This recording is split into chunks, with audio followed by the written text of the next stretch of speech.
Bonsoir les bénis de Dieu, j'espère que vous allez bien. Ce soir, je voulais vous parler d'un thème important, à savoir la relation que nous pourrions avoir avec nos parents lorsque nous sommes sous le regard de Dieu.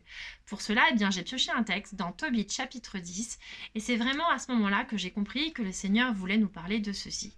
En fait, il s'agit de Tobit qui arrive chez ses beaux-parents. Il a fait un très long voyage périlleux pour arriver et venir prendre la main de sa future femme Sarah. Et lorsqu'il arrive, il est très inquiet pour ses propres parents parce que ses parents l'ont laissé partir en sachant qu'il pouvait mourir durant ce voyage. Donc il demande à son beau-père de le laisser repartir avec sa femme pour rassurer ses parents. Et son beau-père va être vraiment très attachant, très émouvant et franchement très admirable. Il va leur dire: Je te souhaite bonne santé et bon voyage, mon enfant. Que le Seigneur du ciel vous guide, toi et Sarah, ta femme.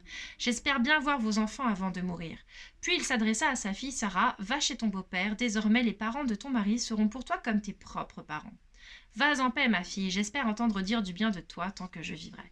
Ce sont des paroles de bénédiction et des paroles de bénédiction qui coûtent, parce qu'il faut savoir que ce papa n'aura pas de nouvelles de sa fille et il voit même un avenir très lointain lorsqu'elle aura des enfants, etc.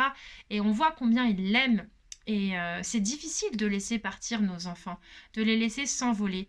On les a tellement aimés, tellement choyés, ils ont fait partie de nous pendant toute notre vie et on nous demande de les laisser partir.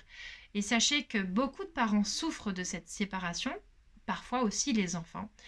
Et vraiment, c'est une bénédiction lorsque les gens sont capables de prononcer de telles paroles. Les enfants sont souvent bénis parce que c'est difficile de vivre lorsqu'on sait que ses parents sont inquiets, que lorsque ses parents sont tristes de ce départ. On ressent une culpabilité, on ressent de l'amertume et on est tellement plus béni lorsque nos parents vont nous encourager vers cet envol, même si cela est difficile. Alors que le Seigneur vienne aider et consoler tous les parents qui ont laissé partir leurs enfants et qui aimeraient tant les avoir encore sous leurs ailes, qu'ils puissent vraiment recevoir cette consolation du Seigneur. Plus vous allez prier pour vos enfants, et plus vous allez être rassurés, parce que lorsque vous ne vous pouvez pas veiller sur vos enfants, eh bien c'est Dieu qui le fait pour vous. Il vous a choisi pour prendre soin d'eux ici-bas, sur terre, mais lorsque vous n'êtes pas à côté d'eux, eh bien lui l'est toujours.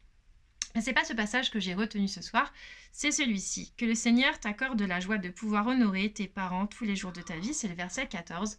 Et ce passage, pourquoi plus qu'un autre? Parce que, en fait, c'est tout simplement l'un des 10 commandements.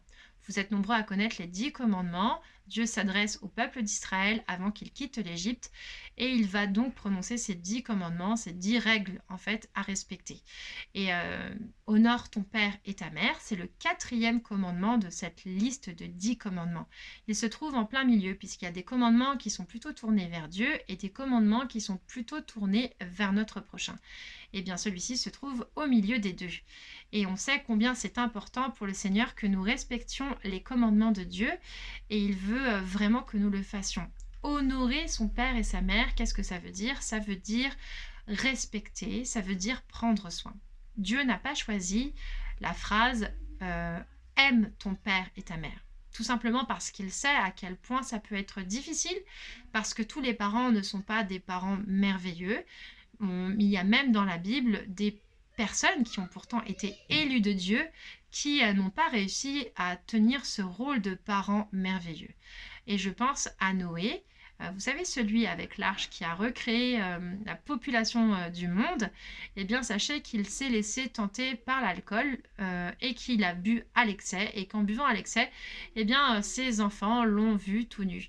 Et du coup, ils ont été dans la honte et c'est pourtant un modèle que nous devions suivre, Noé. Et lui-même a été tenté. Donc il faut savoir que nous sommes que des humains et que vos parents ont dû parfois aussi être tentés. Parfois, vous avez peut-être eu honte de vos parents, mais peut-être que ça a été bien plus loin. Peut-être que certains ont été abusés, peut-être que certains ont été violentés physiquement ou verbalement. Peut-être que vous avez été abandonné, peut-être que votre père ou votre mère a quitté le foyer pour en construire un autre. Que sais-je, il existe plusieurs situations où finalement on vit avec beaucoup de tristesse dans notre cœur, parfois beaucoup de colère, et le Seigneur nous demande surtout de ne pas maudire nos parents, mais de les bénir, surtout de les honorer. Et pour les honorer, il faut les respecter, c'est-à-dire ne pas parler mal d'eux.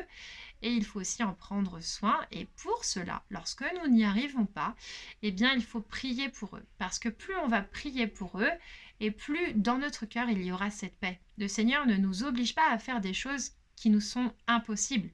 Il nous demande de nous tourner dans nos faiblesses vers sa puissance. Et si on lui demande, eh bien, il va nous donner cette capacité de pouvoir honorer nos parents. Ce soir, du coup, nous pouvons aussi dire merci au Seigneur parce que dans sa parole, il nous dit que si nous honorons nos parents, eh bien, il nous promet une vie heureuse et une longue vie sur terre. Ce n'est pas rien. Donc, c'est une vraie promesse qu'il nous fait. Du coup, ça donne envie d'essayer d'honorer nos parents. Donc, ce soir, prions pour nous-mêmes, si nous sommes déjà parents, afin que le Seigneur nous permette d'être dans l'amour et qui nous permette de transmettre les bonnes valeurs, la foi, la paix à nos enfants.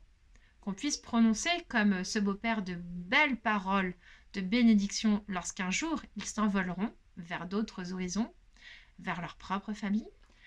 Mais prions aussi pour nos parents, qu'ils soient bons ou mauvais, afin que le Seigneur vraiment nous donne cette capacité de les honorer, de les respecter et de prendre soin d'eux, surtout lorsqu'ils sont âgés. Seigneur, Esprit Saint, viens consoler tous ceux qui ont souffert ce soir de blessures profondes causées dans leur enfance par leurs parents.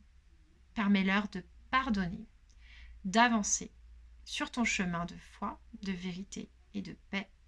Merci Seigneur, parce que nous savons que tu peux tout, lorsque nous remettons tout entre tes mains. Soyez bénis.